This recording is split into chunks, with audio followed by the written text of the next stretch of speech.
It was magic. June day, we're in the park in Peterborough, where I was at school. Scruffy little dog with his leash dragging came and sniffed each one of us and chose me. This young man brought the dog to me and said, "Is this yours?" And she said, "Will you marry me?" I thought he was rather a forward young man, since I was only 15 and not a bit interested in boys. I always reckoned that she actually trained that dog to find me with an old sock of mine. We gradually came to be friends over the next 4 years. I knew I wanted to marry her, and so I got on the phone, and she didn't accept me then. She said, talk to my mother, which was it. But she had a very nice mother who liked me. The war was just over, and the mines didn't know that, of course. They keep going off. And so it took us 5 years to actually clear the mines from the North Sea. We were both, in a sense, backslid. I was a backslid Episcopalian and she a Baptist.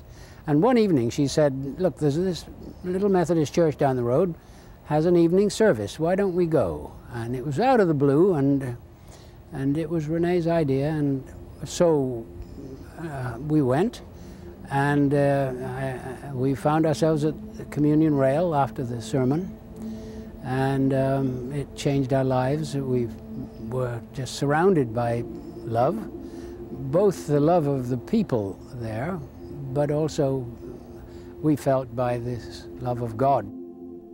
We felt ourselves with a new meaning and a new purpose and a new life.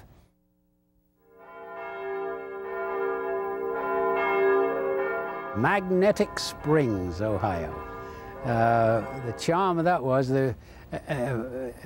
I was known as the magnetic pastor.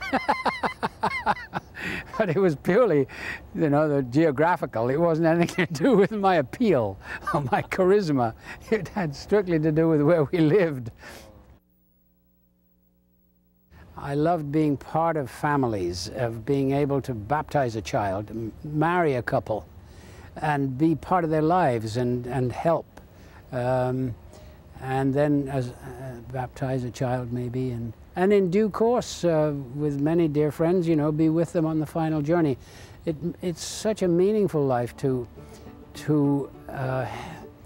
help mediate Jesus of Nazareth in people's lives.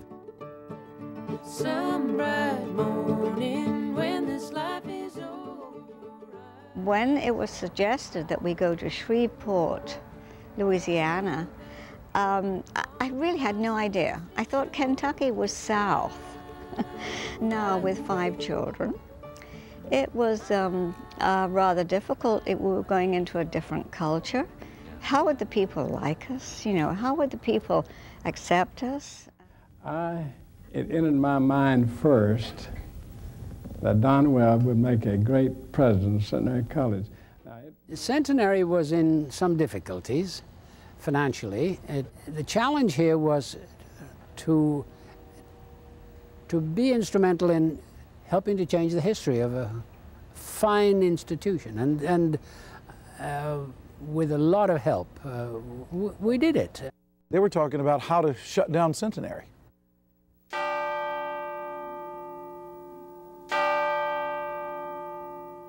And that was shortly before they brought in Don Webb.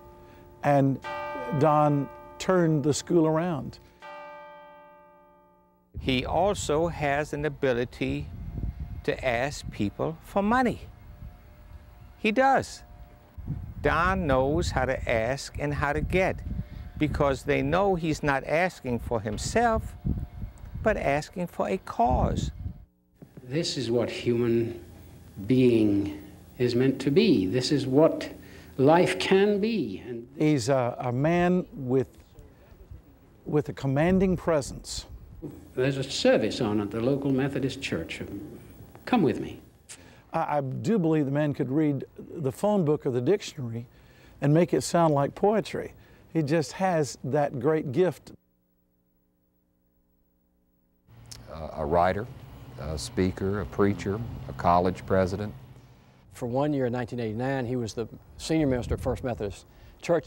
And then he left that, and now he teaches, he writes, he works for the VOA. I mean, he's only gone through 4 careers and then continued on with a service career with the VOA, which I think is just remarkable.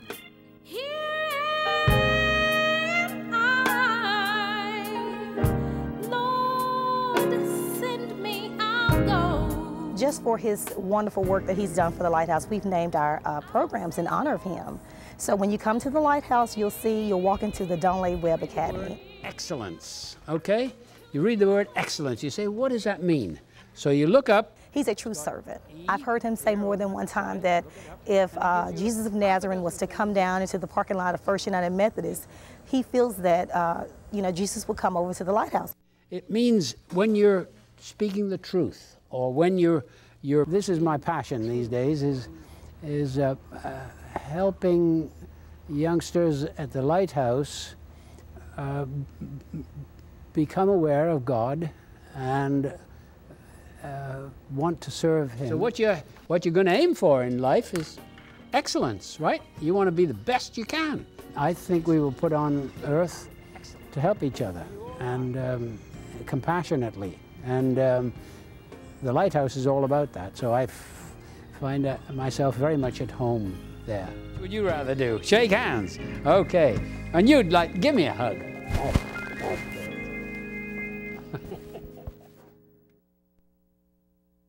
He walks the talk. When he talks about values from the pulpit, you know that he just exercised that at the breakfast table. He's the real thing. He's the same toward the man who has millions and the man who needs a handout. He sees no difference.